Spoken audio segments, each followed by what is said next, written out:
Hi students, how are you all? Welcome back. In this video, we are going to study about relative pronouns. You are already familiar with what are pronouns. Pronouns are nothing but words which we use in place of nouns. And even we have studied the different types of pronouns. But today we are going to focus only on the relative pronouns. What are relative pronouns and where do we use them? Let's start. Relative pronouns.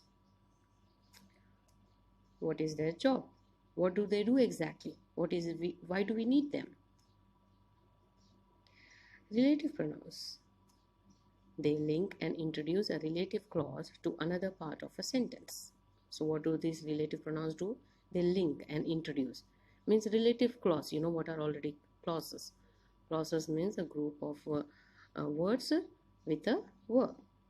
So these relative pronouns, they link them and they introduce the relative clause, that is the extra information in that particular sentence. Take for example, Dan, who visits frequently, was late today. You can see who is the relative pronoun, visits frequently is the relative clause. That is the extra information which we are using. Okay.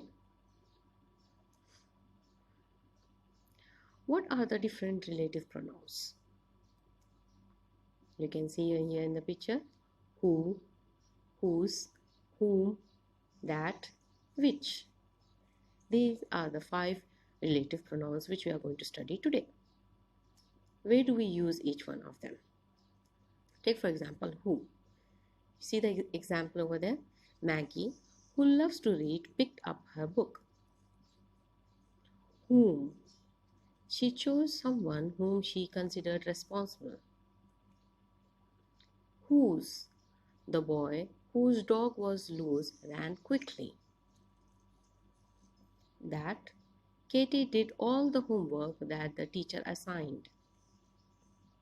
Which. The homework, which was hard, took 1 hour. So where do we use these who, whom, which, that and whose? You should be very careful while using these relative pronouns. Which should you use when? Who and whom always refer to people. So whenever we talk about people, we have to use a who and whom according to the sentence. Which always refers to things or ideas, never people. It always points at the things or ideas, but not the people.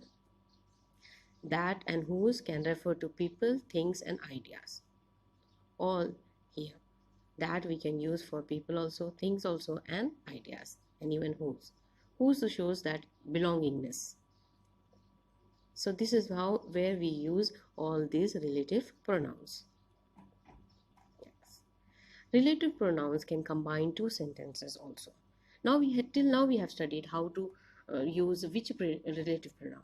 But now we are going to learn how to join 2 sentences using relative pronouns. I told Mary. Mary then told Martha. I told Mary, who then told Martha. Okay? The young girl lives next door. The young girl needs a babysitter. So, what will be the answer? The young girl who lives next door needs a babysitter. I hope you have understood how to join 2 sentences using relative pronouns. Students, keep in mind that whenever you are joining the sentences, you should be very careful which relative pronoun to use. So read the sentences carefully and choose the correct relative pronoun before joining the sentences. Okay?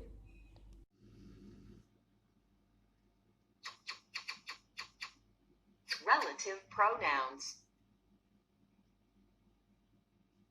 What is a relative pronoun?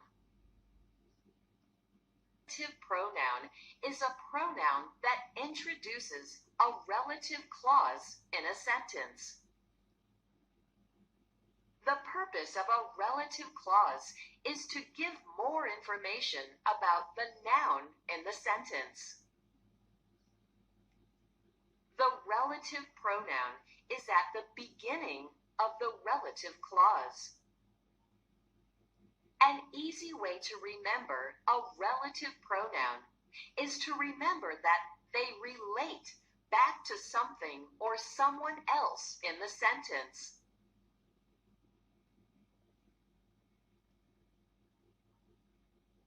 Consider the following sentences. The dog is outside of my window. The dog, whose bark is super loud, is outside of my window. Both sentences are complete sentences. But the second sentence is more descriptive.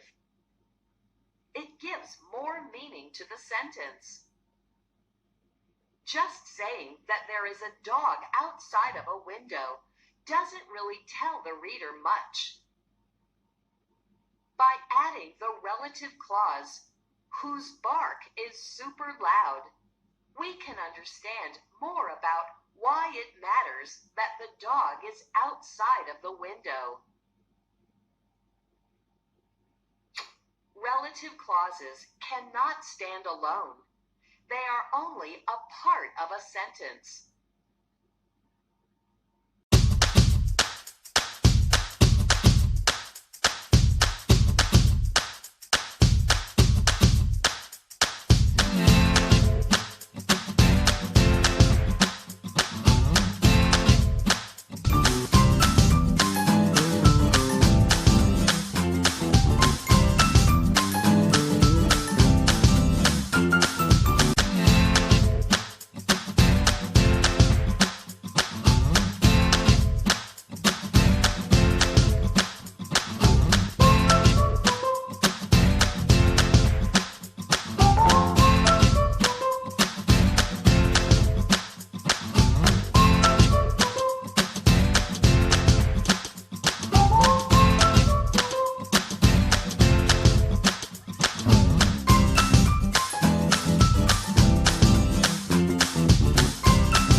I hope today's topic is clear to you.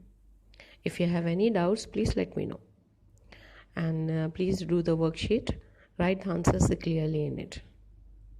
Thank you.